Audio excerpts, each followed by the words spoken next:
શિક્ષકો મળે અને ભણી ગણીને જ્યારે આપણા યુવાન યુવતીઓ આવે તો એમને જીવન જીવવા માટેની રોજગારી મળે, નોકરી મળે, પણ એ આ સરકાર કરી નથી રહી। 30 વર્ષથી તમે જોયું હશે એક હપ્તું ભારતીય જનતા પાર્ટીનું શાસન છે। તમે અમે બધા જ ભારતીય જનતા પાર્ટીને મત આપ્યા છે અને ભારતીય જનતા પાર્ટી વર્ષોથી 30 વર્ષ શાસન કર્યું છે। આજે સંવિધાનથી દેશ જો ચાલતો હોય તો એ સંવિધાનમાં અનુસૂચિ 5 લાગુ કરવામાં આવી છે। એ સંવિધાનમાં પેશા એક્ટ 1996 બનાવવામાં આવ્યો છે। એ સંવિધાનમાં 73 એની વાત છે।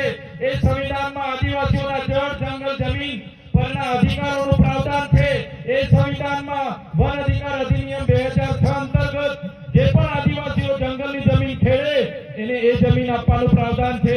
પણ સાથીઓ આજ દિન સુધી આ ભારતીય જનતા પાર્ટીની સરકારે આપણા આદિવાસીઓના કાયદા કાનૂનનો અમલ નથી કર્યો। એટલા માટે અમે તમને કહેવા માટે આવ્યા છે કે હવે તમારો સ્વાભિમાન જગાડો અને આ ભારતીય જનતા પાર્ટીને આવનારી તાલુકા જિલ્લા પંચાયતોમાંથી દૂર કરો। અહીંના નેતાઓ, એમના મંત્રીઓ, એમના સાંસદો બધા જ લોકો આ વિસ્તારોમાં કહેવા માટે આવે છે